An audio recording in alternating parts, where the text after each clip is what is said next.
Hi guys, it's me ChazzaHD and welcome to another episode of the podcast where today, after a few days of me having a break after the 2019 Australian Grand Prix, we are going to dive into some more topics in the world of Formula 1, and today it is a team order flavoured podcast. We're going to be talking about team orders later on in the podcast. We're also going to be talking about whether the team, and in my opinion, as I'll get onto later, as you can see in the title, for me, why the team is always more important than the drivers.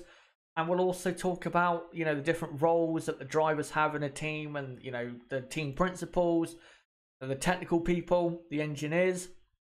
We'll get into that in today's podcast.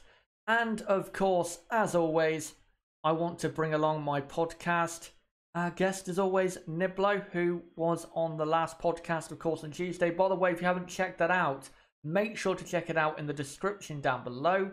You can click the link and go and watch that. And to all the people watching, hopefully you're having a very good Saturday, no matter where you are in the world. But Nib, how are you doing today, mate? I am doing very well. Of course, it is Sunday for me here in Australia. But I hope everyone is doing well. And yeah, how are you doing yourself? I'm doing well. Nice to have a bit of a break after the Australian Grand Prix because there was, plenty going on.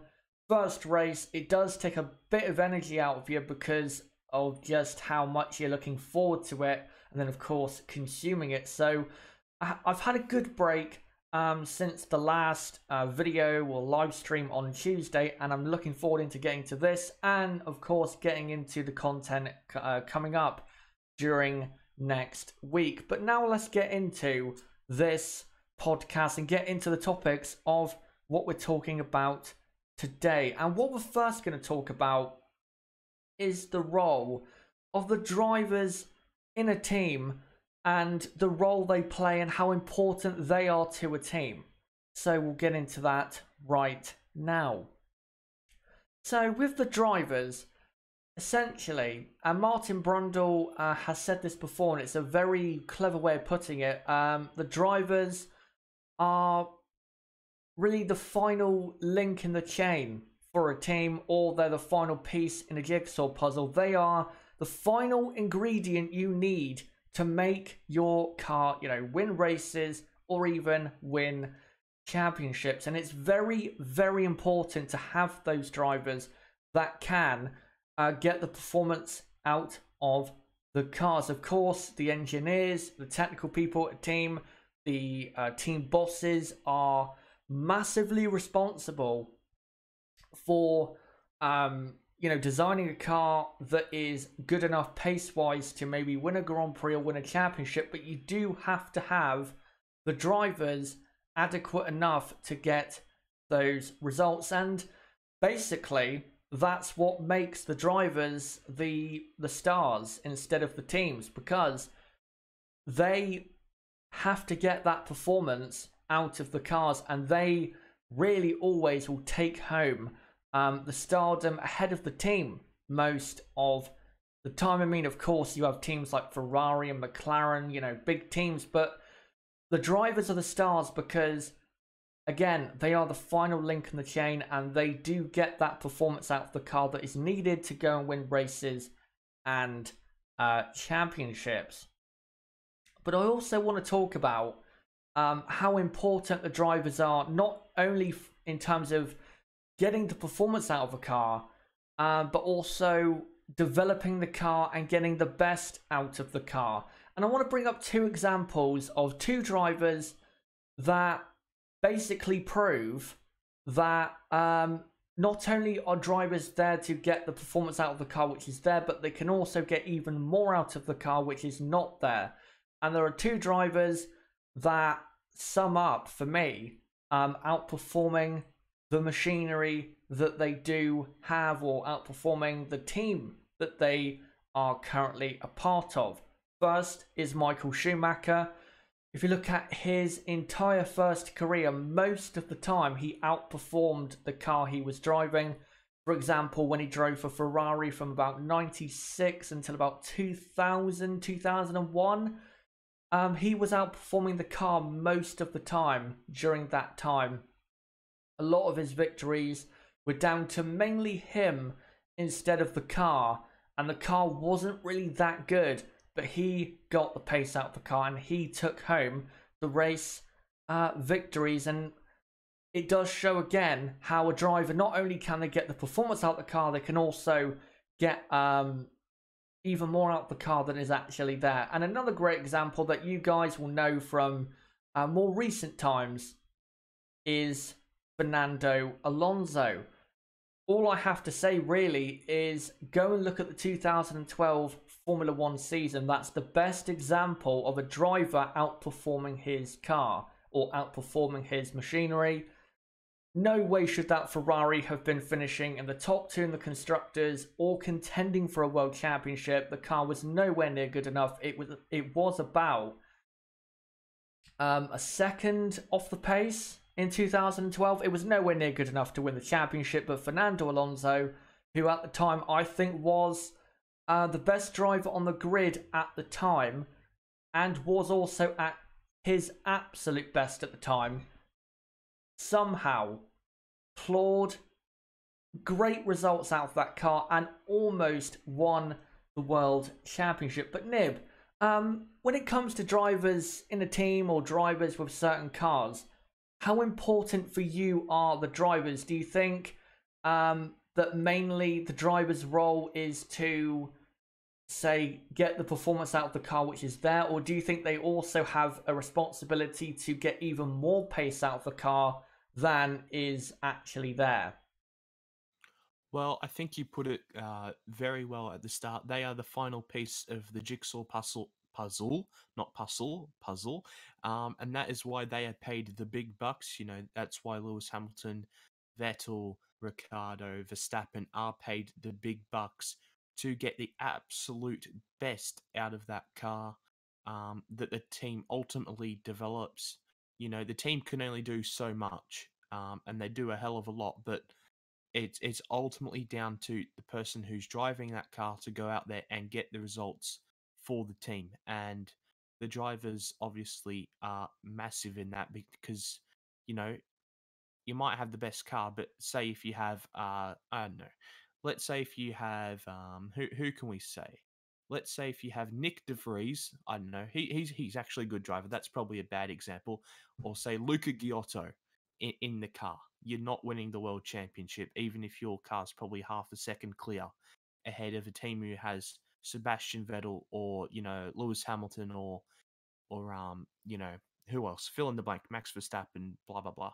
You know, you ultimately need fantastic drivers in the car to get a good result in the championship. You know, you can't just have a blasé driver in there, and we've seen that before with top teams, and how they've sort of had a number 2 driver, and how they've been a little bit off the pace, and they've always sort of, you know, well, that's if they have not the greatest number 1 driver, things haven't particularly worked out for them in the past. But the drivers are very, very important, but as we'll get on to very shortly, not the most important part, that is for sure, and they are certainly replaceable.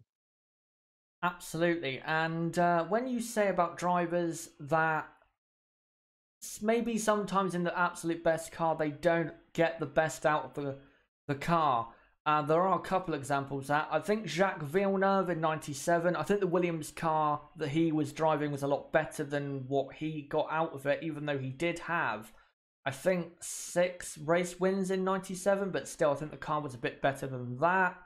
You have other examples, I think Damon Hill at times also in the Williams back then. So even if, as you said, even if you do have the best car, you do need a good enough driver to basically confirm the results that you need to get, because you can't just rely on not mediocre drivers, but drivers that aren't quite at the absolute top of the sport. Say like Villeneuve or Damon Hill at the time. They were good drivers, don't get me wrong, but they weren't really comparable to Michael Schumacher. and that's why also Mika Hakkinen won the championship in '98 and '99, was because even though he did have a bit of luck sometimes, he was a lot closer to Michael in terms of speed and skill and could match Michael plenty of times, even though I think Michael was definitely the better driver. But another thing, before we get on to the team personnel and technical personnel, another area where the drivers are so important is developing the car and also feedback in relation to how the car is handling. Now, there are two drivers for me which are the best, I would say, recent examples of this. So first off, Kimi Raikkonen. This guy is so good at developing a racing car. If you're gonna get someone on the grid right now that you want to develop a car, you're gonna have to try and get Kimi Raikkonen. He's so good at giving feedback, and this is a role that drivers play a very important part in, because when they tell the engineers or the technical people at a team that they're driving for what areas need to be improved or what areas are working, you have to make sure you're giving the correct feedback in enough detail so they know where to improve or where to keep improving on certain areas. And Kimi Raikkonen, for me, is the best example of that. Another great example is Jenson Button. I thought he also was very good at developing a car and working with engineers, technical personnel to improve a car as the season goes on. And again, Nib, it's a very important skill for drivers to have.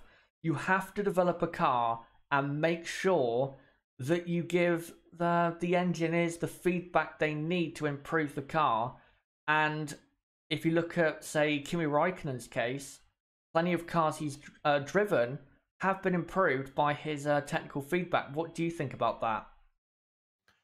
Indeed, the driver's feedback is so crucial to how the car develops throughout the season, because if they ultimately go down the wrong path with the car, then they're going to lose a lot of performance. We've seen that with McLaren last year. Even though they had Fernando Alonso, the feedback was good, but they just went down the wrong path with the car.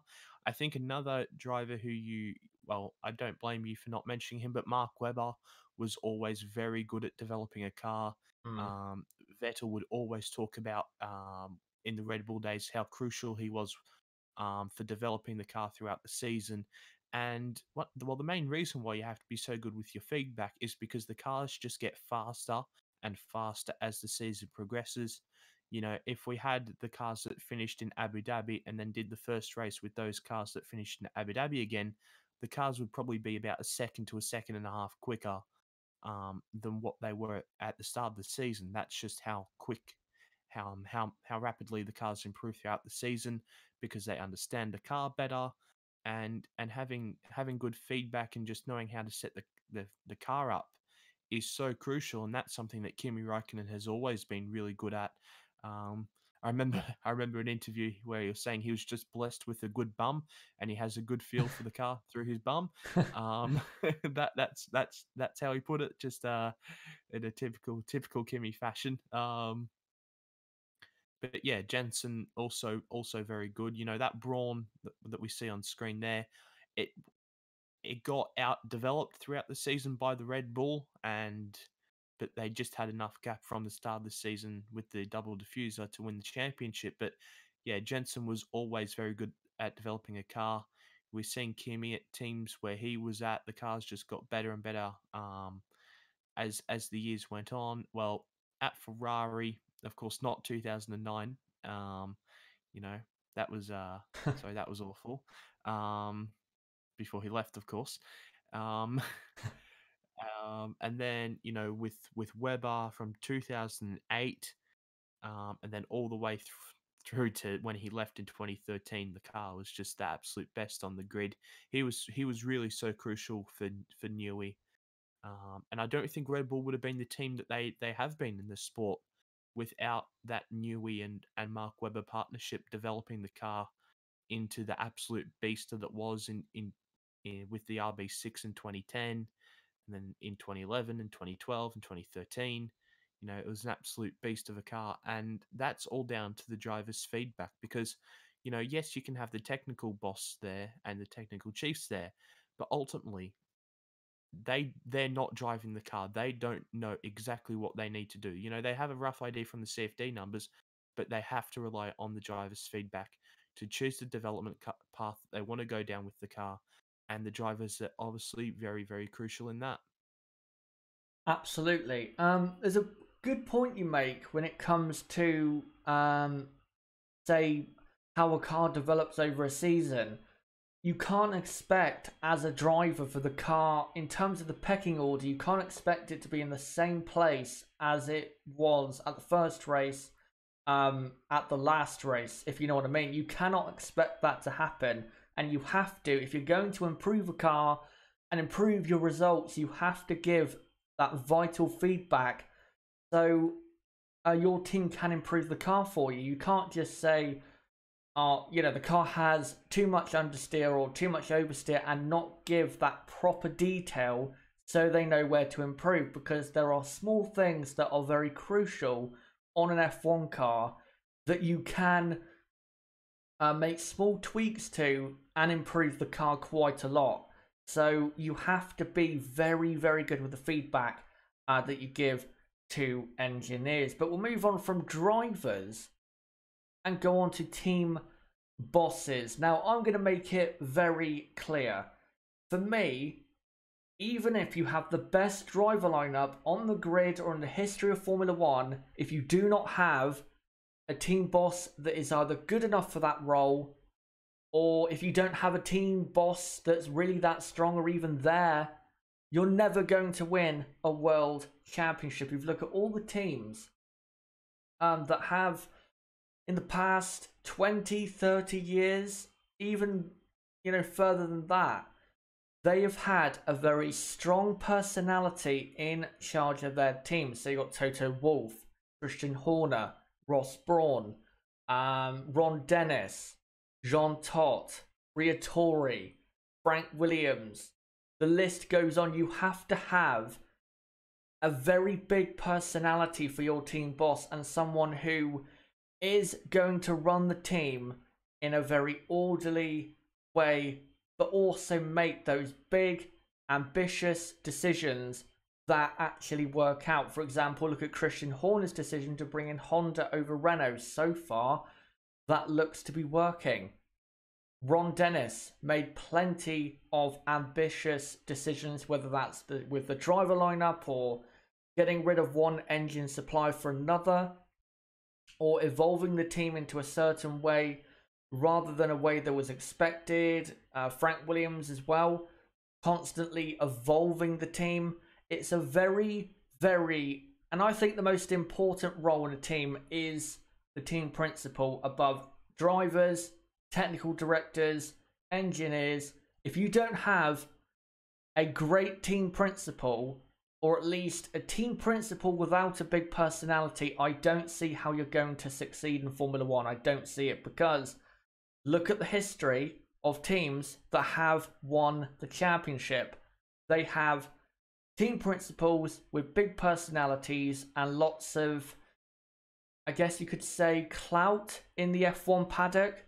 And yeah, I think it is probably the most important role in a team, and everything runs off of them, and most of the success can be attributed to the team principal. Nib, for you, do you agree that the team principal role is the most important in a team, full stop? Definitely within the team itself. Yes, I do believe that the team principal is so crucial. We've seen with the inner team rivalries that we've had in the sport over the years. Prost and Senna, Ron Dennis, well, managed that as best as he could. It could have blown up and could have been a lot worse. Yeah. Um, Weber and Vettel, at times that was absolutely going to blow up, and Horner managed that superbly, in my opinion. Even though he did favour Vettel.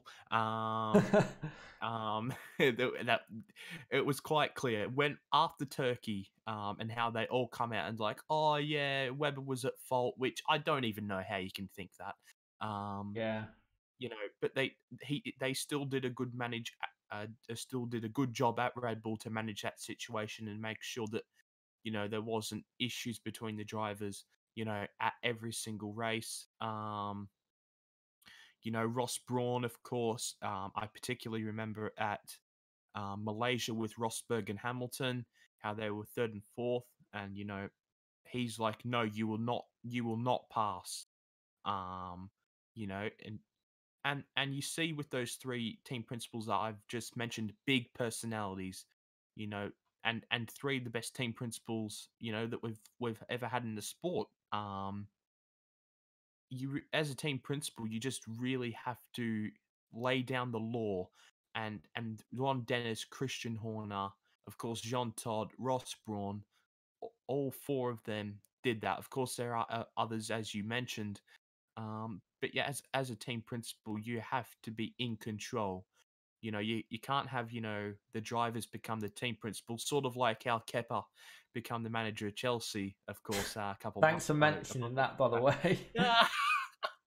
I'm sorry, but I had to.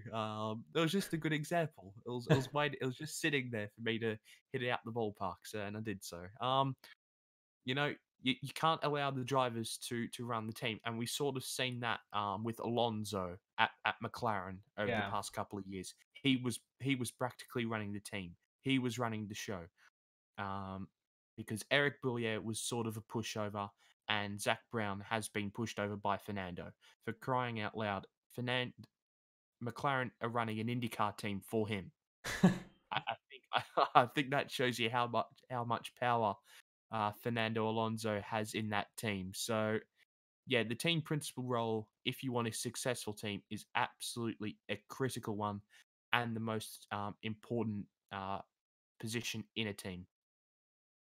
In fact, when you talk about Fernando Alonso, I think he has so much power in that team that if the McLaren car becomes very competitive, don't be surprised if he steps in immediately into that car. Say in a couple years' time. I think he does have that much power on that team. And as you say, they built an IndyCar car for him to compete at the Indy 500, only for him. And you have to remember, this is a guy that has never won a world championship with the team. In 2007, quite frankly, was an embarrassment to McLaren and himself with some of the stuff he was doing and what he was suggesting and the part he played in Spygate. I couldn't imagine Red Bull or even Ferrari doing this for a driver that did that to them. It's very weird, the McLaren-Fernando Alonso relationship, considering that Alonso did that to McLaren and played a big part in McLaren getting fined $100 million. But then 8 years later, he's welcomed back with open arms and everything's forgotten. I don't get it. I don't get their relationship. It makes no sense to me.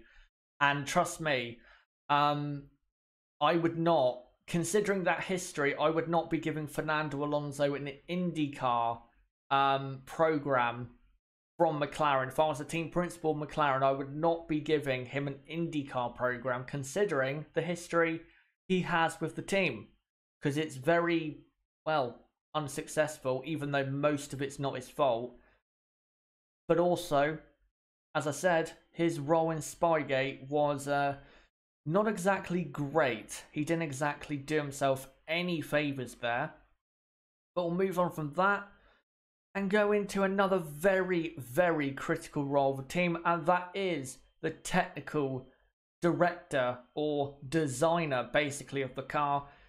If you look at, again, the cars that tend to win world championships, not all of them, but most of them tend to have a great designer behind them, and mostly this guy on screen, Adrian Newey, tends to design world championship winning cars in the 90s with the Williams cars, also with the McLarens at the end of the 90s, and then Red Bull from 2010 until 2013.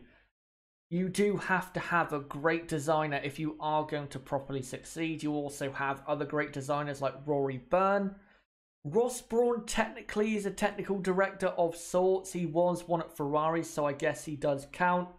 You have other people such as, Bob Bell, who was at Renault 2005, 2006. Who else? Gordon Murray at McLaren, and then Brabham before in the early 1980s with Nelson Piquet.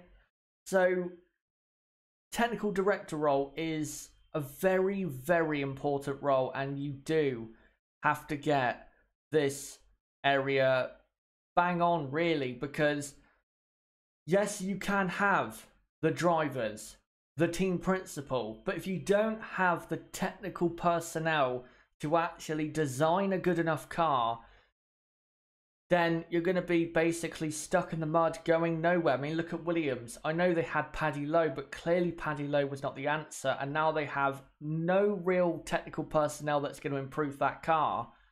They don't have a good enough team principal anyway, but even if they did, they don't have the technical personnel to really, pace-wise, be where they should be.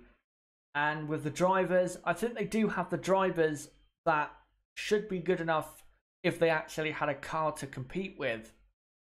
But again, you have to have the technical personnel if you do want to be successful in F1. You desperately do have to, because if you don't, then you're just not gonna really maximize the potential maybe your team has. And that is I think a bit of a sad fact, because if you actually look at the paddock and the way F1 is at the moment, the top designers, they're only getting older. We're not really getting any new technical people in F1. I mean, you've got James Key, but he has been around since like 2010. You've got Peter Prodromou, but basically he was Adrian Newey's right-hand man. You haven't really got that many new technical personnel in the paddock anymore, and it is becoming a bit hard to find those new innovative minds in F1. But if you can find one, it is a fantastic thing to have, because you can somehow steal a march on the rest of your competitors. Nib, how important for you is having that designer or that technical director or technical personnel to really improve a car along with the drivers and the engineers? How important is technical personnel or car designers for a successful F1 team? Well, it's quite simple. If you don't have the car, you're not going to win races.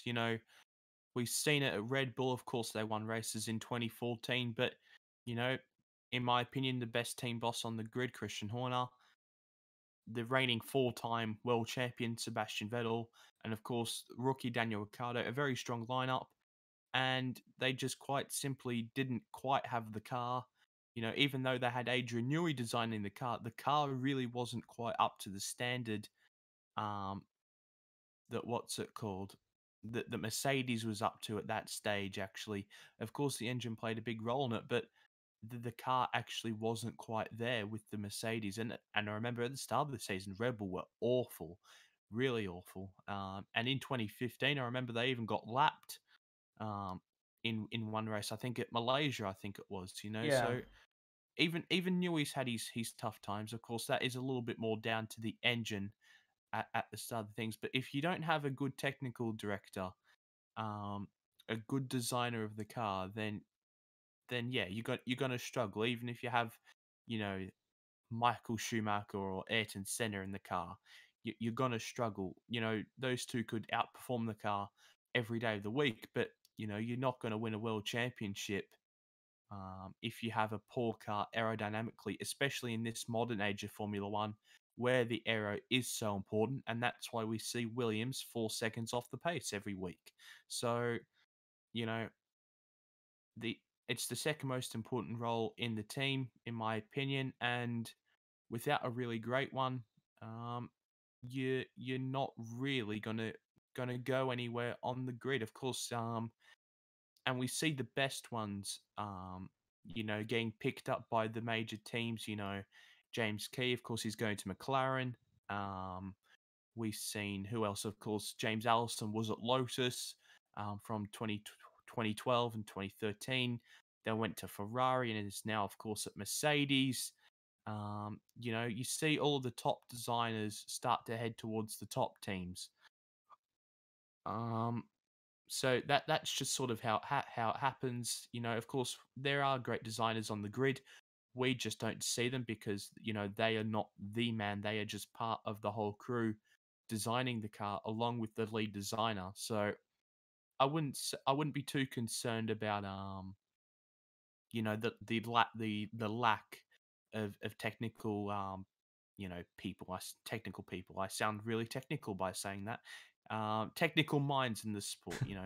I still think that there are plenty around. We just don't hear about them. They're in the background, and the big hogs get all of the attention. But yeah, the role of the technical director is certainly very, very crucial in a team. A new, I guess, designer that is on the move or is on the rise is Simone Resta, who of course designed the 2018 Ferrari and has basically designed the 2019 Alfa Romeo. Now, as you said, the best technical people are going to be picked up by the best teams. That's basically how it does work. The smaller teams will be lucky to keep a hold of those very smart people in F1 because the big teams need as many great personnel as they can get. But yeah, as you said, you don't really hear about most of them, and I think most of them are probably on the younger side, and hopefully we will hear a bit more from those, say, younger people in the paddock that are very smart and are on the rise technically in some of those teams. For example, Red Bull, Adrian Newey is not going to go on forever. They've got to find a replacement, and it would be great if they could find someone within that team to really take over in that role. But Well, we'll how have many to times see. has he retired now and come back out of retirement? Yeah, exactly. But eventually he will retire. I don't think he has that long, to be honest, left in Formula One. I don't see him, for example, in F1 in say 7 years' time or something like that. I don't see it. I don't think he has a long time left in the sport because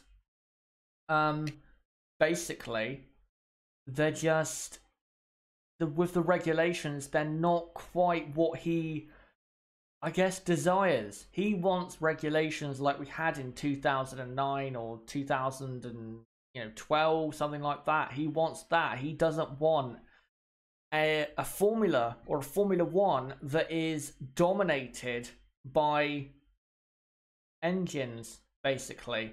Because you have to say, even though Formula One is a bit more aerodynamically efficient than it was in 2014, it still comes down to the power units. If you don't have a good enough power unit, you're not going to succeed. That's basically what it does come down to. So I think that's what has kind of driven Adrian a bit more away from the sport, but it's nice to see him coming slightly back towards Formula One. And for me, Adrian is the best designer in the history of the sport. But I think one thing we can say is that the team, and as the title says, and I think Nib can agree, the team is always more important than the drivers. They are always more important because the drivers can only do so much. They drive the car, they do the best they can, they give the feedback as to what they want out of the car to make it feel better and go faster. But they can't physically make the car go faster unless you're Jack Brabham, when he founded his own team, of course. But in most cases, you can't literally do it. you have to rely on the engineers, the technical people to get that right, and people working on the power unit side and stuff like that. That is why the team is more important than the drivers. The drivers, all they can do is, again, drive as quickly as they can and get feedback as to where the car needs to improve. That's really it. The personnel and the team behind them has a lot more to do with the performance that you do see on track on a Friday, Saturday, and Sunday on an F1 race weekend. But before I go on to the next part of this topic, which is going to be team order situations and how certain teams did not handle it well, or they did handle it well, or certain drivers took liberty, I guess, into their own hands and kind of ran the team from the cockpit. We'll get onto that in a moment. But I just want to read what you guys have to say in the chat. So do you agree with what we've had to say so far? By the way, if you're watching this after this stream has finished, in the comment section, let us know what you think about what we've had to say. And do you think that the teams are more important than the drivers? Let us know in the comments and also the live chat right now, and I'll try to read out as many comments as I can before I go on to the next topic, or the next part of this topic. But before I do, don't forget to subscribe for more content like this, as I'll be covering the next Grand Prix in 2019, the 2019 Bahrain Grand Prix next weekend. All the content is coming for that. We're going to be covering practice, qualifying, the race with race reviews, and then qualifying with qualifying watch-alongs and qualifying reviews. Of course, a race watch-along. I will be doing the practice watch-along again, and I may be uploading a preview for the Bahrain Grand Prix weekend. So don't forget to subscribe for that content. Bottom right of the screen, you can do it right there, or click on my channel name, go to my channel page, and subscribe for more content like this. But let me now move on to your comments currently in the live chat to see what you guys have to say. Hello to F1, by the way, who is watching live. Hopefully you're doing well. Let me find some comments here. Annette says, Honda is doing well, but Ferrari did poorly at Australia. I'll be interested in how the Honda engine does from race 5 to 6, how it ages. They have to last 7 races. Indeed, it'll be interesting to see how they get on. Tonka Toy Truck says, Paddy Lowe was considered a great designer. Bleep happens. McLaren has bounced back. I wouldn't really say that. Williams has failed, and Sauber has made great improvements. Was Paddy Lowe ever really considered a great designer? I don't think he was. Yeah. I don't. At Williams, he certainly was. I'm not sure. I'm not sure about that. I never, since I started watching F1. When it came to when he was at McLaren, then at Mercedes, and then at Williams, and given his history, I mean, his history is great in the sport, but I never considered him to be a great designer. I never thought about the guy. I thought he was good, definitely good. You cannot deny he is good, even though he has designed 2 terrible cars at Williams. I never thought he was great.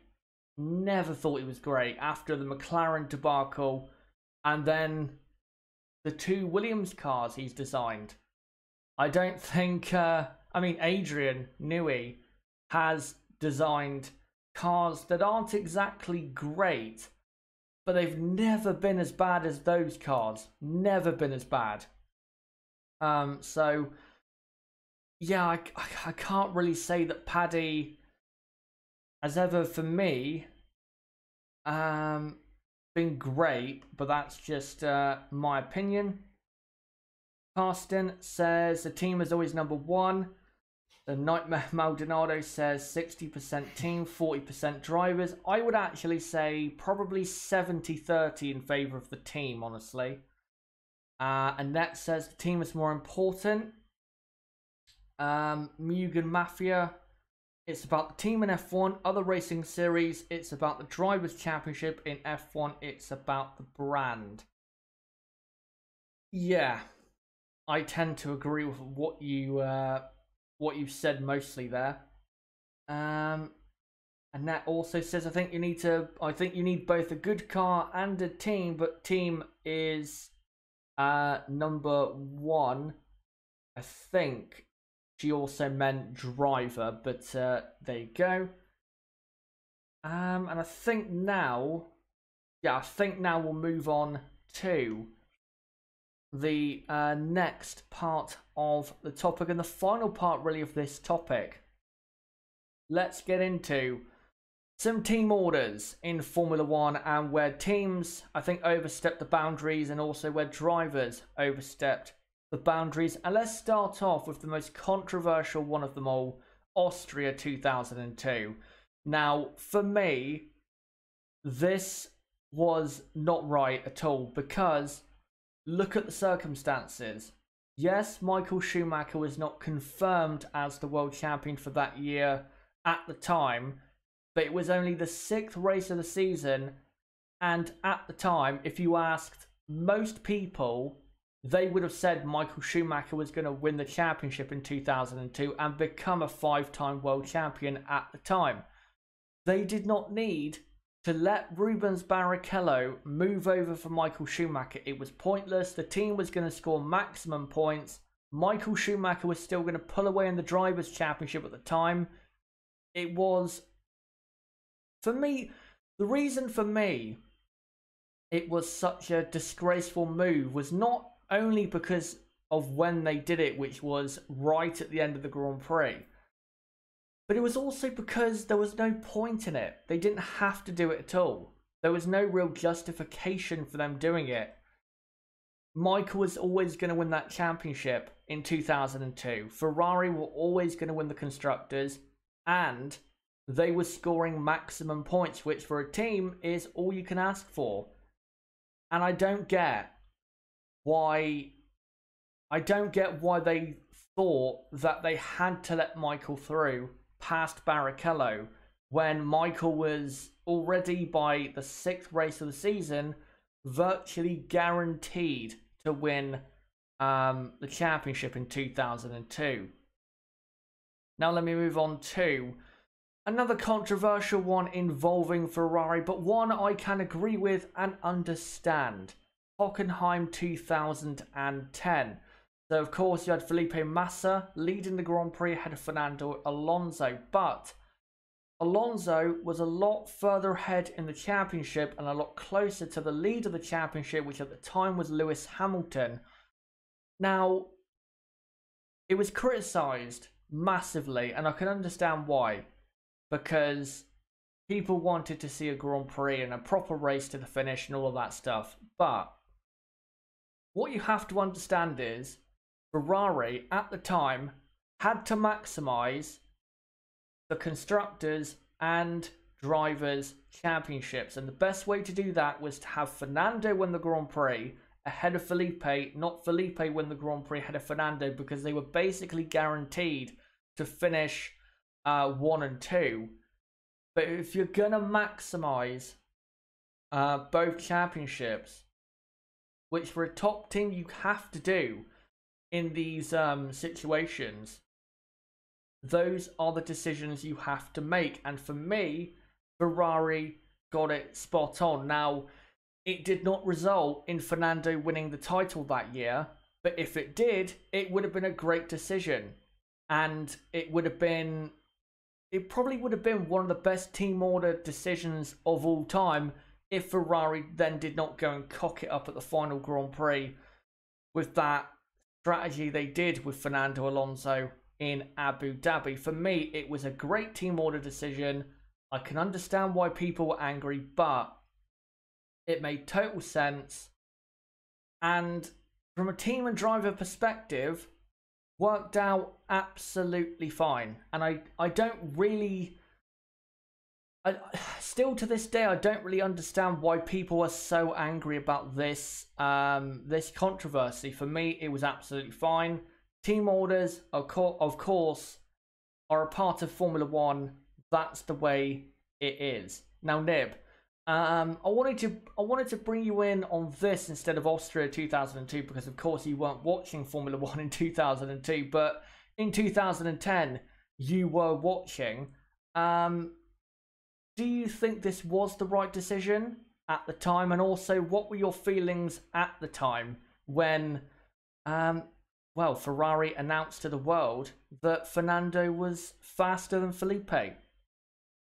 I sure do. I remember watching this live and I was outraged because I was actually a huge Felipe Massa fan back in the day. I really did like Felipe. He was probably my second favorite driver behind Webber, of course. Um, so yeah, it was very disappointing to see Massa lose the lead of the race. I think the more outrage was because after 2012, did Domenicali illegally, you know, move Massa out of the way? It was the legality of what happened in this thing and everything. So and looking back on it now, Ferrari absolutely did the right thing. Massa was never in with a chance of winning the championship. Um, Alonso was a lot closer in the championship to Hamilton. Massa was never going to win the championship, and with 2002, I will just say that 6 races in, you can't be having team orders like swapping positions. I think that's just way too early, and only into the second half of the season should it be happening. And the German Grand Prix was in the second half of the season. And ultimately, I do think that Ferrari did the right thing in this scenario. At the time, of course, it was very controversial because of the whole legality issue and everything like that. Um, but yeah, in the end, Fernando was faster than you, Felipe, and I think that they did the right job here. Yeah, I think they did. And I think, yeah, that's mostly what the outrage at the time was the legality. Because, of course, there was a rule at the time that outlawed team orders, but it was a dumb rule anyway, because team orders are just a part of Formula One. You're never, ever going to get rid of them. It was a dumb rule in the first place. And, yeah, I guess that is what a bit of the controversy was about. They were, of course, fined for that, Ferrari. Also, they were fined for what they did in 2002. Rightfully for me in 2002, but wrongfully, really, in 2010. I know they broke the rules, but it was absolutely fine. Again, I understand why people want a race in that, but the massive media storm that happened really should not have happened. It wasn't that big of a deal, or at least in my opinion. But now let's go on to one that is going to get Nib a bit angry. I'll say that. Multi 21 in Malaysia in 2013. Now, we did actually talk about this when we talked about on the podcast, what was it, 2 or 3 months ago, when we did a video about Sebastian Vettel, whether he's an all-time great or a fraud. We did actually go through this incident, and mostly what I'm going to say here is a bit of a repeat. I don't agree with the team order being given, but it doesn't really matter about my opinion. If you're a driver sat there in the car behind your teammate, 1 and 2 with 10 laps to go, whether you agree or not, if the team says or gives a coded message not to pass your teammate, you do not pass your teammate. That is clear. Even though I don't think team orders should have been called, it is clear. If the team says do not pass, you do not pass. You are not bigger than the team. Yes, you have a drivers' championship to think about, but you cannot, like Sebastian Vettel did in this Grand Prix in 2013, you cannot start running the team from the cockpit and marching about like you own it all, because you have to remember at the time a lot of people were behind Sebastian's success. Of course, Christian Horner, Adrian Newey, Red Bull really being in Formula One with their driver academy also did help Sebastian Vettel's rise. And if they never really got involved in Formula One with driver academies or with a team, Sebastian's career would have really played out a lot differently to how it actually has. So I think it was rather ungrateful, honestly, what Sebastian did. Again, I don't agree with what Red Bull did in terms of giving the team order, but at the end of the day, whether you agree with it or not, if the team says don't pass, you do not pass. You do not disrespect the team like that. And for me, and I'm sure you think the same, Nib, Sebastian was very lucky not to come away with big punishment from the team, because for me, he should have been fined. It should have been at least a big fine for Sebastian Vettel. What did you think of this incident? Because for me, again, even though I don't think the team order was right, he disrespected the team massively. Indeed. You know, oh, sorry, I accidentally muted myself for no reason. Yeah, well, we discussed this a couple of months ago, and the whole reason why there was a team order in the first place was because of the tires being so fragile at Malaysia. I think you need to go back and watch that race.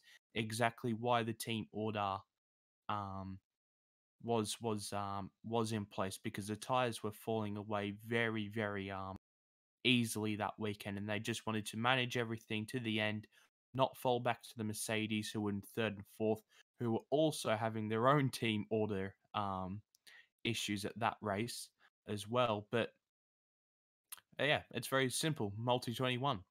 Mark Webber, number 2. Sebastian Vettel, number 1. Multi 21. Stay behind Sebastian. But no, Red Bull's little golden boy, and I hate speaking about this time of Sebastian Vettel, because this is the time where I hated Sebastian Vettel with a passion. I no longer hate Sebastian Vettel because I think he's actually a very funny and nice guy. I don't like talking about this. If I'm perfectly honest, I really don't, because it gets me angry, and it just reminds me of how much Red Bull favored Vettel, and how I was talking about how good of a team Principal Horner was before, but you know Vettel had Horner in his back pocket and Rocky, and this was displayed at this Grand Prix that he had control of Red Bull, and what Vettel said, um, go went, and it was shown here. He didn't listen to what Rocky had to say on the team radio. He ignored him, went for the move. Of course, the battle with Weber was incredible whilst it was happening. Um, and yeah, ultimately overtook Weber and won the race.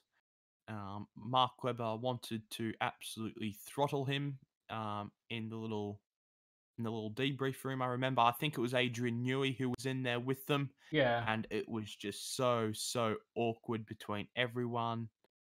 Uh, and then yeah, of course, that ended up being Mark's like last year in the team. Of course, Mark had disobeyed team orders as well. Don't get me wrong.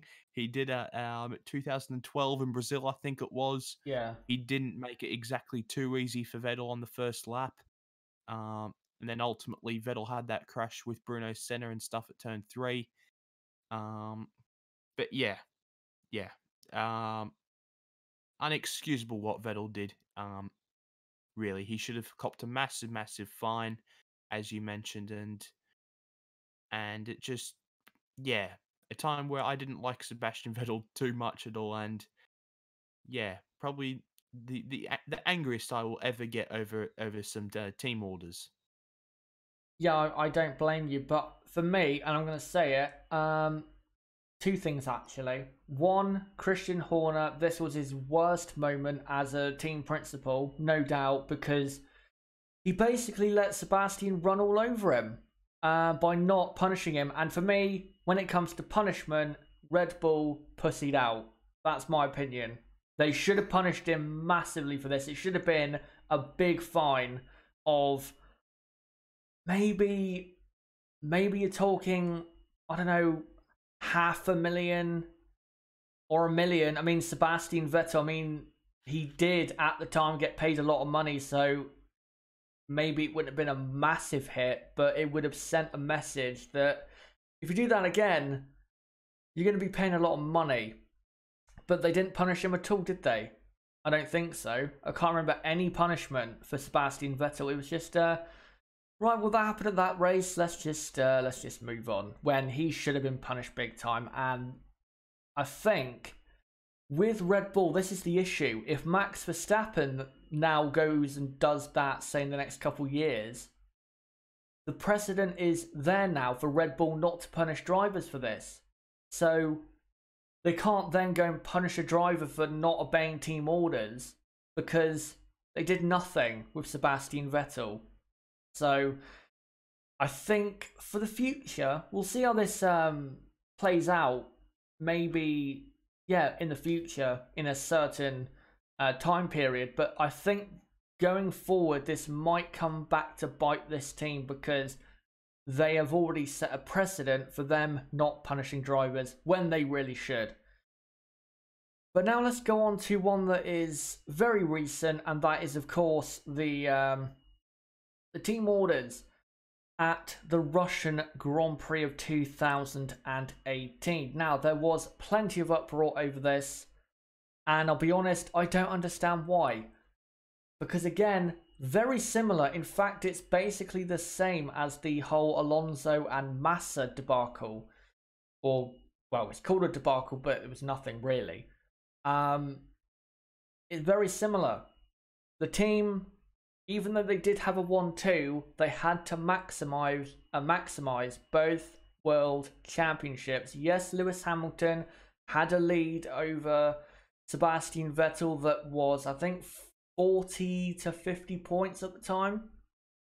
Yes, it was a sizable gap, but you cannot take the risk. And Toto Wolff had a great comment after this Grand Prix. I think he said, "I would rather be the enemy today than an enemy at the end of the season, or I'd rather be the bad guy today than the bad guy at the end of the season," or something like that. And it was a great quote that pretty much described this situation.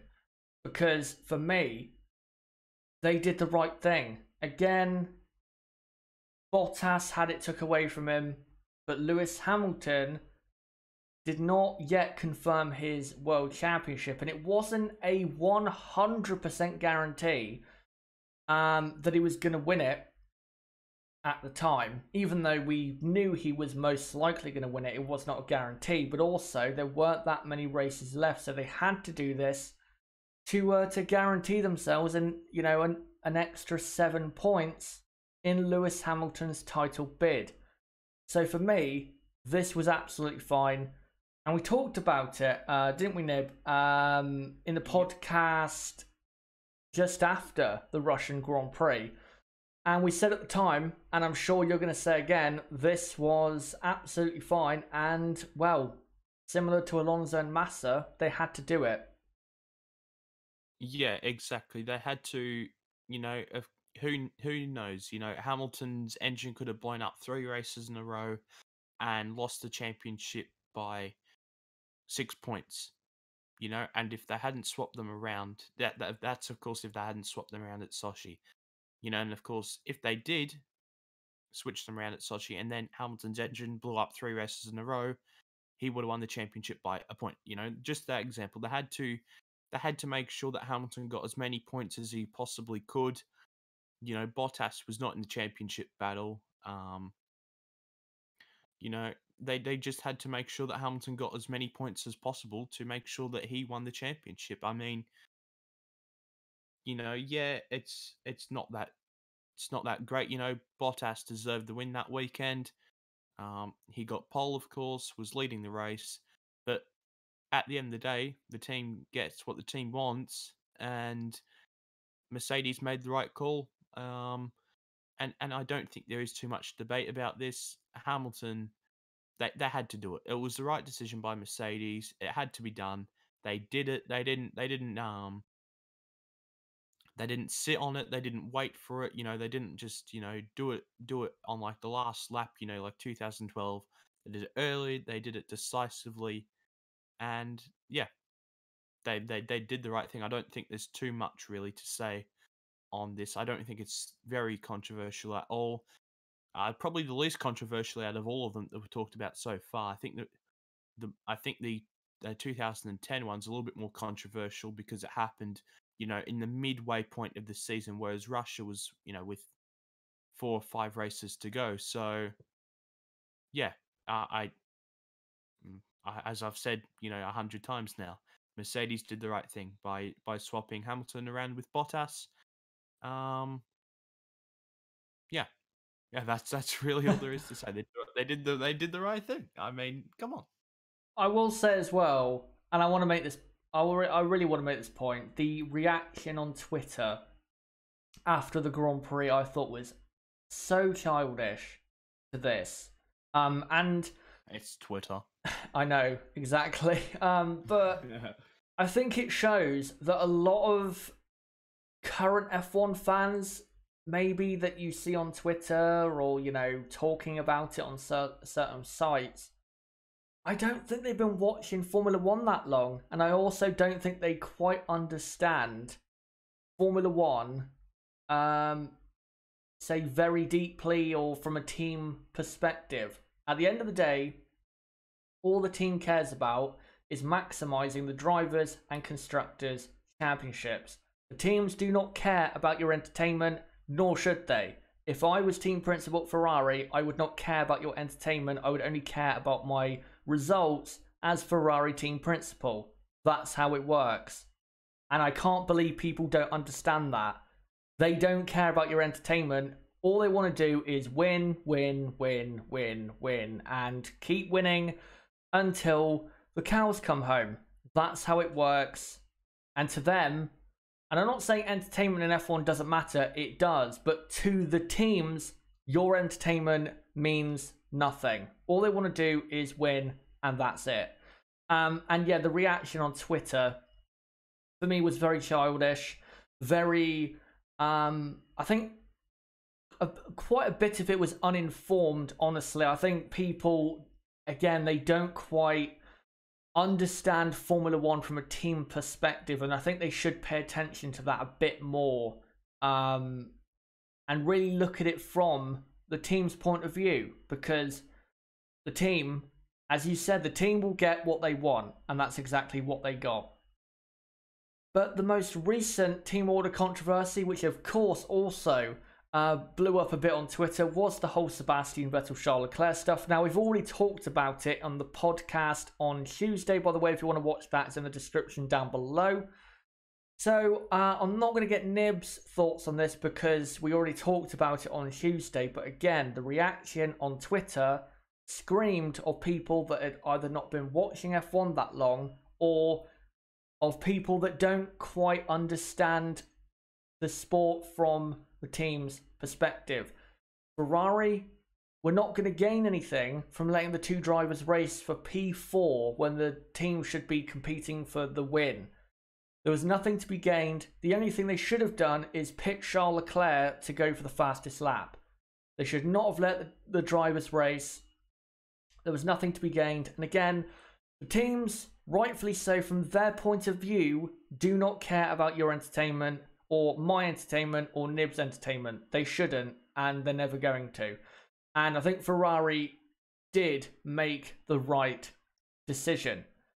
So there you go. Those are the more recent and controversial team order situations in Formula One. And I think most of these we can say, excluding the whole multi-21 thing, most of them were well-educated and well-made decisions by the team, I think. And I think most team order decisions are.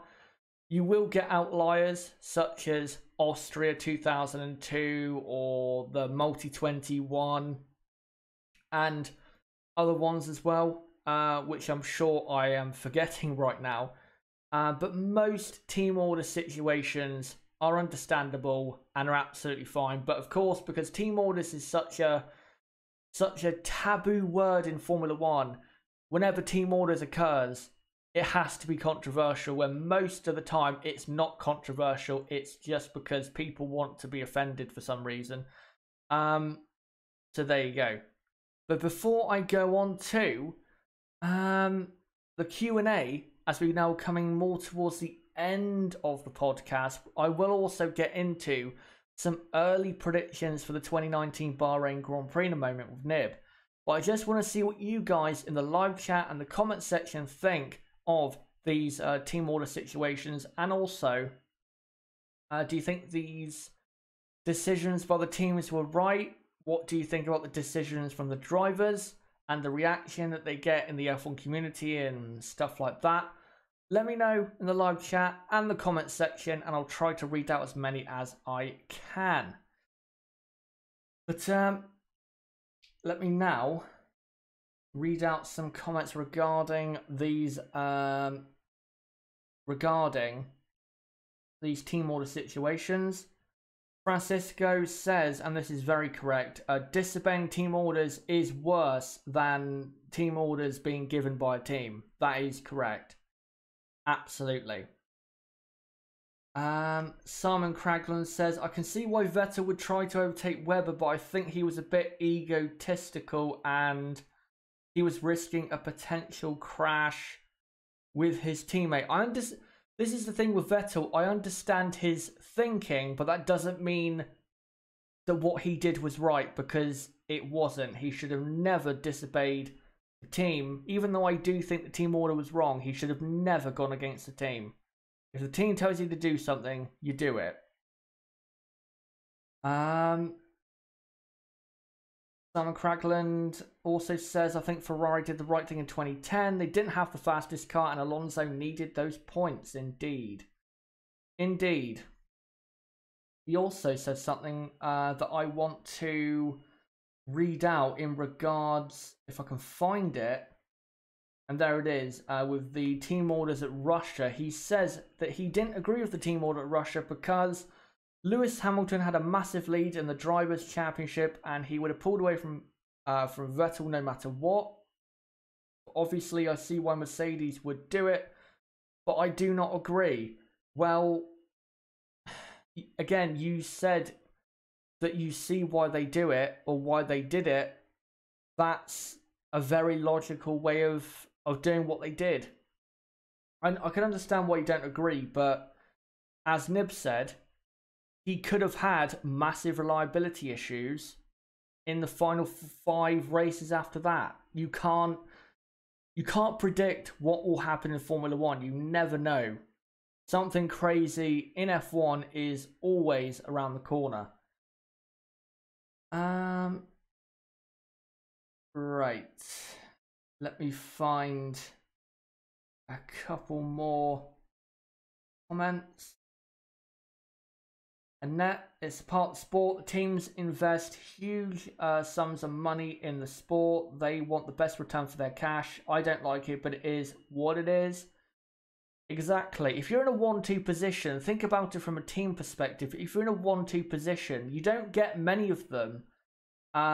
Even if you have a dominant car, your dominance does not last forever. You want to get as many 1-2 finishes as you can. The last thing you want is for the drivers to go and ruin it by having a crash.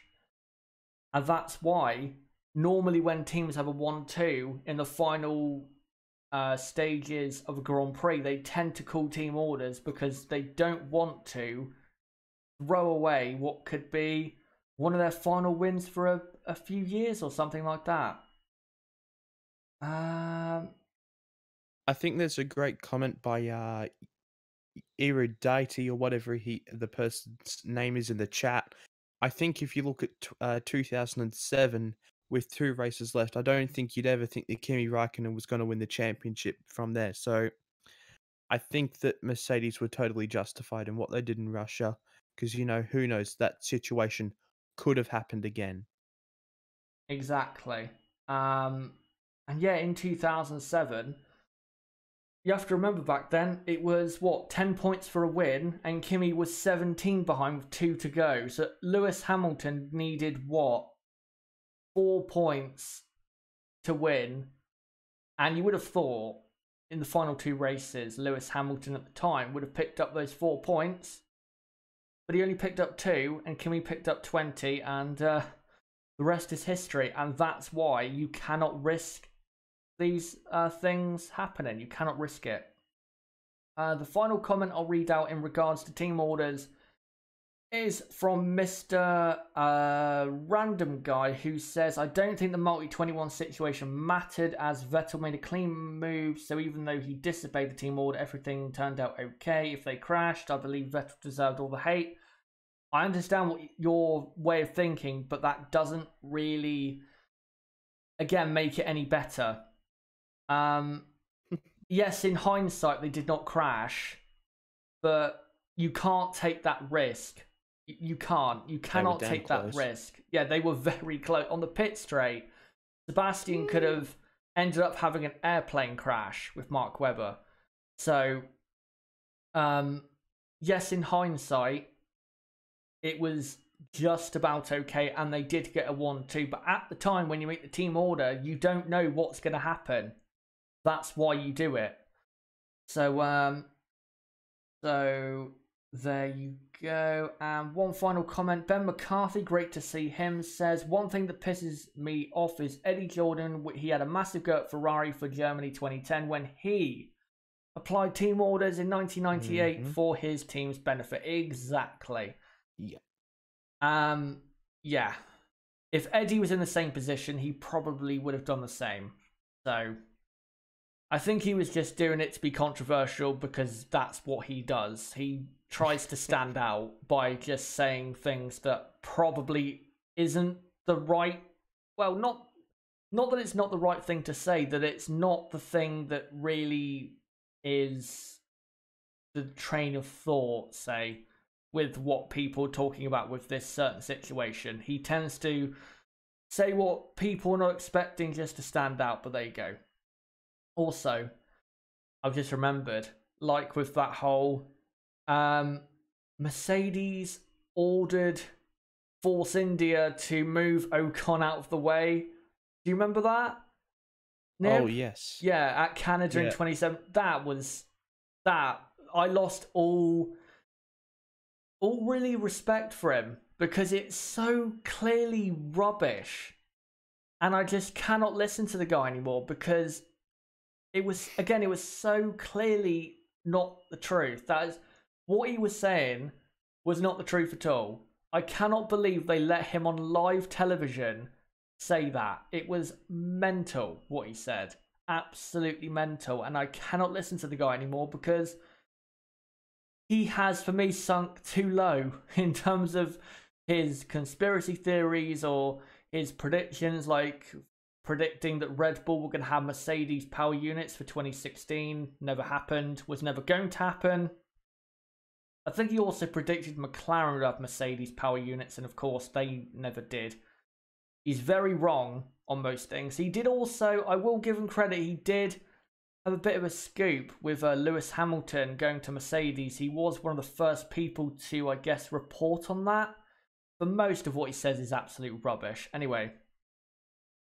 Just before we finish off on this topic, I just want to give some final thoughts on the drivers team situation. Yeah, go ahead. I think with the teams, the team will always be there. The drivers will always be replaceable, Ultimately, it is the team that matters. The drivers represent the team. The drivers are there to do the job for the team, and that is, if the team wants to get rid of the drivers, they can like that. The drivers ultimately they're the one who gets the results, but they are doing that for the team, for the benefit of the team. You know, drivers will come and go, but the team will always remain, you know, unless they go bankrupt or something like that. But you know what I mean. The team will always be there, and for sure, the team is always more important, you know, with the driver. Of course, we see this in football. You know, no one is bigger than the club, and ultimately, it's the same in Formula One. No driver is bigger than the team.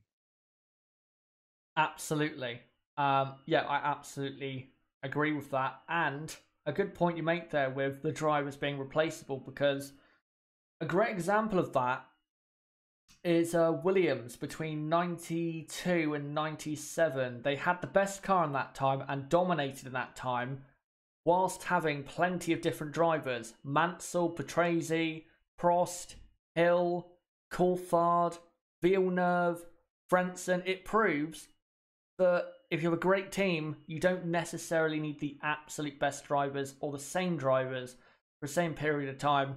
As you said, drivers are replaceable. The team is always more important. But now, let's go on to the, more towards the end of the podcast. Hopefully you guys have enjoyed it so far. But before we go on to the Q&A, I just want to get Nib's thoughts on, say, a podium prediction for Bahrain. Nib, it's pretty difficult to predict, I'm going to admit. But what do you think right now is going to happen in Bahrain? Who do you think will take pole, and who do you think will finish on the podium in Bahrain? This is really tricky because I do really think that Ferrari are going to bounce back in Bahrain because, you know, from all media reports, they now understand the issues that they had in Australia, and it was with the setup and with the cooling. We touched on that on the last podcast, and of course, if you haven't listened to the last podcast, go and check that out. You know, give it a like and everything, all of that good stuff. But yeah, I think that taking pole, I think he's on fire at the moment. It's going to be Valtteri Bottas. He beat Lewis there last year in qualifying and in the race. So I think, you know, that recent history has got going for him. But I think in second it will be Vettel, and then in third it will be Hamilton. And of course, I think during the weekend I'll make some more solid predictions whilst we see what's going on in FP2 and of course qualifying. For me, I'm going to go a bit more ambitious. I'm going to go, well, not massively more ambitious, but slightly more. I'm not just saying this to be different. I actually think this is probably what's going to happen. I'm going to go for I'm going to go for a Ferrari front row in qualifying. But then in the race, I think Valtteri Bottas will win from Verstappen second and Vettel third, with Lewis Hamilton close behind in P4. That's what I think will happen in Bahrain. And yeah, I honestly think out of the top 4 or 5, say Vettel, Leclerc, Hamilton, Bottas, Verstappen, any of those drivers for me could win in Bahrain. But I'm going to go Bottas. Verstappen will definitely be in there. Hamilton and Vettel, they'll be very close with Verstappen and Bottas in the Grand Prix. But I think Bottas will take it from Max Verstappen second and Sebastian Vettel third. I think Ferrari will drop back in the Grand Prix because I don't think Ferrari have the race pace quite nailed down as much as they want to at this point with their car. I mean, look how bad it was at times in Melbourne. But there you go. Those are our early predictions. Of course, we'll make more solid ones once we get into the Bahrain Grand Prix proper and the FP2 and qualifying and stuff like that. So those predictions are not final, but those are our early predictions, what we think is going to happen based on our expectations and what we saw at the previous Grand Prix. So let us know in the comments and the live chat. What are your early predictions for the Bahrain Grand Prix for 2019 in a week's time? I'd love to know what you guys think. is going to happen in the desert. But yeah, let us know in the live chat and the comments. And if you are in the live chat right now, don't forget for the next, say 10 minutes, yeah, about 10, 15 minutes time, try and ask as many questions as possible. And me and Nib will try to answer as many as we can in the next 10 to 15 minutes. But before I go on to reading out some comments, don't forget to subscribe for that Bahrain Grand Prix content coming up next week for, of course, the 2019 Bahrain Grand Prix. So don't forget to subscribe. Bottom right of the screen, you can click subscribe right there, or click on my channel name, go to my channel page and subscribe and hit the notifications bell for more content like this. But now, I'll read out the comments and see what you guys have to say. So we do have some early predictions for Bahrain. Mr. Random Guy says Verstappen to win from Bottas second, Vettel third. So he's only swapped Verstappen and Bottas round from what I said. Annette is looking forward to Bahrain. I am. I think we're going to have a great Grand Prix. Simon Cragland says Vettel, Leclerc and Verstappen is his order. Carsten asks, do you think Haas will be best of the rest? Yes, I do. I think Haas will be best of the rest. Francisco hopes Hamilton first and Max in second because of his fantasy teams. By the way, if you want to, before Bahrain, join our fantasy league. Go down into the description and find the entry code where it says ChazzaHDF1. Or no, it actually doesn't say that for some reason in the description. But if you go back on that podcast from Tuesday, click on the link there and then go to the description of that video, you can find the entry code on that to enter our F1 league. Rugara says Verstappen. Then the Ferrari second and third. Erudite says Hamilton, then Leclerc, then Bottas. Eric, great to see him, says Vettel to win from Lewis second, Bottas third, Max fourth, Grosjean fifth, and K-Mag in P6. Very interesting. He has gone for that. Andrew Drury, everybody forgetting what Gasly did in Bahrain last year? No, definitely not, but different car this year, and now he is competing with the big boys, and I don't think he will be in the fight massively for the podium. I don't think he'll be miles off, but I don't think he'll really be there for the podium, honestly. Right, let me find. Ryan says Gasly to win, Vettel second, and Bottas in third. That'd be surprising if Pierre Gasly did win. Carlo asks, where do you come from? England? Yep, I come from England, and Nib, of course, comes from Australia and Melbourne, I guess we can basically say. Is that correct? Yeah, correct. So yeah, there you go. And that's why he went to the Grand Prix, because he was close enough to go. Right. And don't forget, guys, as I said, make sure to ask as many questions as possible, because I'm only going to stay on for another, say, I don't know, just over 5 minutes, say 5 to 10 minutes. Tonka Toy Truck Gasly should consistently finish in 6th. Yeah, if he doesn't have a bad qualifying again, he should finish at best P5, but yeah, P6. Eric asks, do you think, as I do, that Renault have not taken a step forward in their power unit? And by the way, Nib, thanks for posting that in the chat. That is the Fantasy League code for the league. So make sure to enter that on the website and then you can join our league. But he asks, do you think, as I do, that Renault have not taken a step forward in their power unit in 2019? I don't think they have. But it's interesting to hear, isn't it, Nib? Because Carlos Sainz has come out and said that Renault have made massive gains with the power unit, but they don't really seem to be translating at the moment. Yeah, they. What do you think? For me, they don't really seem to be that progressed compared to, say, Honda. Well, I don't really know. I think it's a bit hard to tell just from the first race. I think it will take a couple of races to see where everyone is in the engine department.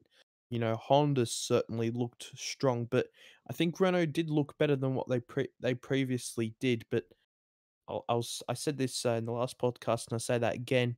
If Red Bull were with Renault, Max Verstappen wouldn't have got a podium in that race. If it was down to that Honda engine that he got past Sebastian Vettel. So yeah, I'm not too sure where the Renault engine is at the moment, but it does certainly seem a bit stronger than what it was last season. Yeah, I think it is a bit stronger than it was at the end of 2018 because there were some races like Russia, for example, where they had no pace at all. And that was mainly down to the power unit having no real power compared to their competitors. Francisco asks, do you think the reason Ferrari kept Kimi for 2017 and 2018 was his development of the car skills? It would have been a factor, yeah. But I will say, that is one thing Ferrari are going to miss out on. For 2019 is Kimi's ability to develop the car, give the feedback needed to the engineers to improve the car. That's one thing Kimi is so good at, as we said earlier in the podcast. He will be missed in that vein. But also in 2018, he put in so many great performances. Charles Leclerc does have to basically, I think, first off, kind of live up to Kimi Raikkonen's great 2018, but then try to improve upon that with maybe more wins than what Kimi had in 2018, and say as many podiums and maybe a few more pole positions. Who knows? We'll have to see. But definitely Ferrari are going to miss out on Kimi's developing of the car that he is, of course, so good at. Tonka Toy Truck. I think this is his prediction for... I don't know if this is for qualifying or for the race. I'm going to assume it's for qualifying. He says Bottas, Lewis, Vettel, Leclerc, Max, Gasly, K-Mag, Grosjean, Perez, Sainz, Kimi, Hulk, Ricciardo. I don't see Carlos Sainz, honestly, finishing in the top 10 in Bahrain at all. I don't think McLaren are really going to be that quick, to be honest. Mr. Random Guy, do you think the midfield... will be crazy in Bahrain? Yes, I do. They were in 2018. I think it'll be even crazier this season. I think at every race this season, the midfield's going to be crazy. They're just that close. So, yeah, it's going to be interesting to see how that midfield battle is at Bahrain. A bit more representative to most of the tracks on the grid is Bahrain compared to Albert Park. So it'll be interesting to see. I think we'll get a true idea of where everyone is. But I think for the moment we can say that Haas are definitely the fourth fastest team. But who knows? You know, stranger things happen. We'll see. We'll see come next weekend. Yeah, we definitely will. One race I cannot wait for is Baku. I cannot wait for Baku. that run down to turn one, if there is a safety car, which there will be, that run down to turn one is going to be absolutely incredible. And I cannot wait for Baku. It's one of those races for me that has become like Canada. Canada, of course, is famous for its chaos and its unpredictability. I think Baku is basically becoming the new Canada with its unpredictability, the weird track layout compared to the other tracks, the track surface, where it's located. I think it is becoming a modern version of the Circuit de Gilles Villeneuve. And yeah, I cannot wait for Baku, especially with, you know, the Haas's, the Alphas, the Racing Points and Renaults should be good there. And yeah, we should have insane battles down to turn 1. And if the cars are confirmed in Bahrain to be definitely following better in 2019, then wow. Baku is going to be 53 laps, or is it 53 laps or 51? I think it's 51. It's going to be 51 laps of just slipstreaming and side-by-side constantly. Nah, it's 53. Oh, it's 53. Oh, that's even better. Yeah, 50% race on the game's 27 laps. Oh, okay. Right. Yeah, I can't wait for Baku. I cannot wait for that race. It'd be... Do you know what? If maybe, I don't know if it's because the weather maybe in that part of the world's not great in March, but that'd be a very good first opening Grand Prix of the season, wouldn't it? Baku. Whoa. Now settle down here. We're keeping it in Melbourne, all right? None of this, you know, get rid of Melbourne, change it from Melbourne. We're keeping it in Melbourne, all right? No, I keep it in Melbourne, but I'm honestly in that camp of... I don't think Melbourne should be the first race, honestly. Because I think personally, the first race should be a great one, and I think there's a better chance of being a great race in Bahrain than there is at Melbourne. So I think it should be Bahrain, then Australia, instead of Australia, then Bahrain. That's just my personal opinion.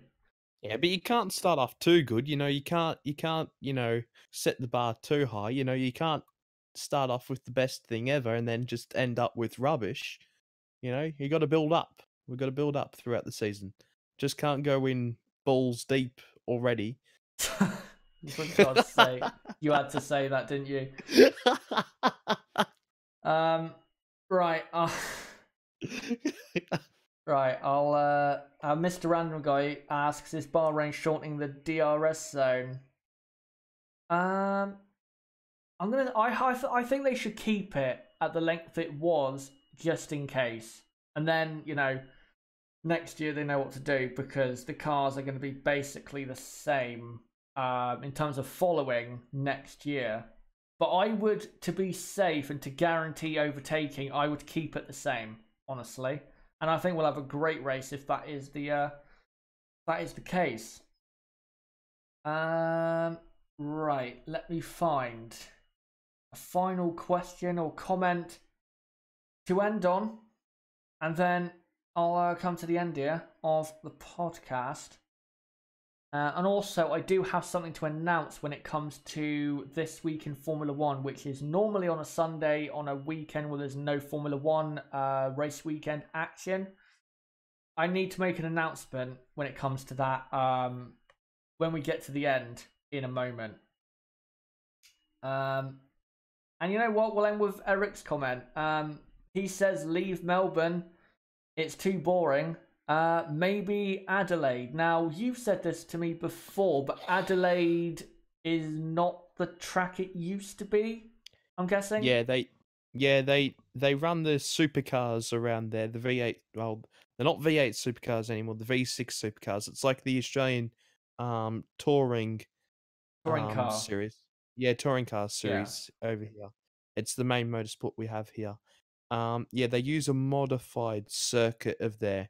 And I don't think they'd ever race there again because of safety, and there's not enough runoff area at some of the corners. So I think it's going to be staying at Albert Park for quite some time. You know, the state government here is very keen on it. You know, we are the sports capital of the world for a reason. You know, we have a Grand Prix, we have the Australian Open here. You know, we have everything. We have the cricket, we have the footy. You know. It ain't leaving. Get it through your mind. It ain't leaving. It's staying in Melbourne. I will say, yeah, I don't think Adelaide can have the Grand Prix back, because if you actually go back and watch the old races, when you went off at Adelaide, it was a terrifying experience. Just ask Mika Hakkinen about his experience in 1995, where he almost died. after an accident he had. A very, very terrifying experience, and it's a miracle Mika ever actually raced again after that, after hitting the wall, and also flying over the curb so fast. And again, when you had an accident at Adelaide, it was a proper big crash. You could not have a small crash at that track. It was impossible, even if you tried to. Sorry. I must say that Adelaide isn't quite the city that Melbourne is either. In Melbourne, the city is rather large. There's lots of things to do. Whereas Adelaide, you go to the zoo, you go for a nice little walk around, and that's it. Adelaide is like one of the worst cities I've ever been to. It's not a very nice place. So yeah, it's staying in Melbourne. As well, when you watch the old races, Adelaide just looks like there's nothing really you can notice about the scenery in Adelaide, but with Albert Park, there's lots of things to notice. You know, the lake in the middle, the roads passing it by, the beach right there. Adelaide wasn't exactly the most scenic Grand Prix I think we've ever had. It wasn't bad, but yeah, I think Melbourne, if you're going to have a Grand Prix in Australia, it has to be Melbourne. Has to be. I can't imagine it being anywhere else. But let's end the stream there. Let's end the stream there. Thank you guys for coming along for the 33rd episode of the podcast. And yep, thanks for your comments in the live chat and in the comment section after this stream has finished. And again, if you have subscribed, then yeah, make sure to tune in to plenty of content coming over the next few days. But Nib, thanks for coming along and discussing teams and drivers and the roles they play in a team. And yeah, thanks mate for coming along. Yeah, thanks mate. I always enjoy, you know, coming on the podcast. It's always good fun, as certainly this one was towards the end. But of course, thanks for everyone for their comments and support as usual. And I'll see you guys all next weekend. Absolutely. Nib will be appearing on the streams next weekend for the Bahrain Grand Prix. So thank you, Nib, for coming along. Now, I have a couple of things to announce before I properly end this stream. One, This Week in Formula 1 will not happen tomorrow like it was planned to because there isn't enough news. It's as simple as that. I've had a look at the news. There's not really enough to do an hour-long stream, so I'm not going to do one. But also, I just want to give a quick update as to what the content is probably going to be between now and the start of the Bahrain Grand Prix. So, no This Week in F1 tomorrow.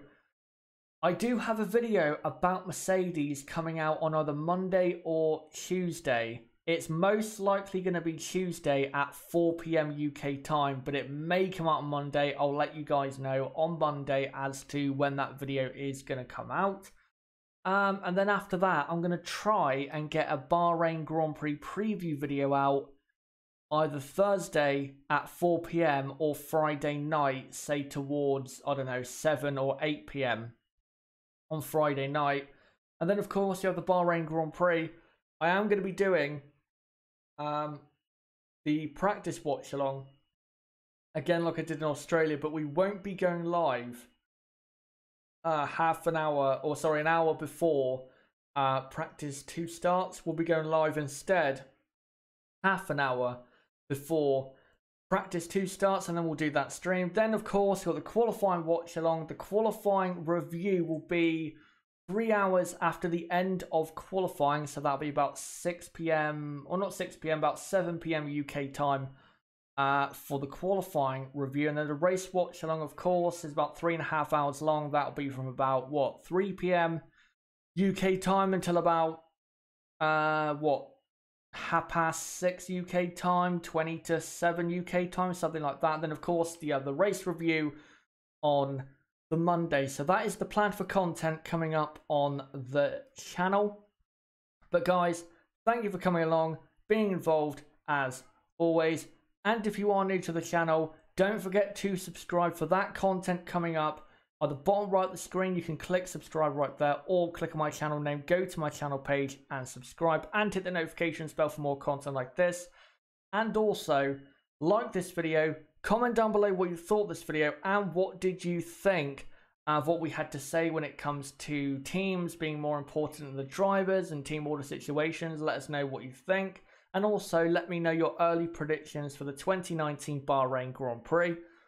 As well, don't forget to join our Discord server, link below in the description. That's the best place for notifications for my videos or streams.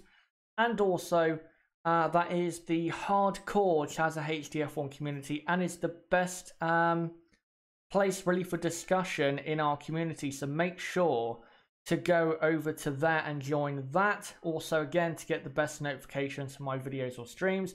Don't forget to follow me on Twitter at Chaz6110.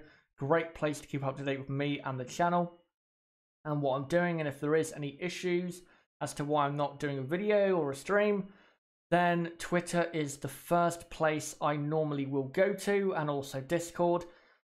And don't forget to check out my website, ChazzaHD.com, link below in the description, for more content like this. But until the next live stream, which will be the Practice 2 watch along for the 2019 Bahrain Grand Prix next Friday at about 2:30 PM UK time. And until the next video to do with Mercedes, either on Monday or Tuesday, it's been me, ChazzaHD. Goodbye.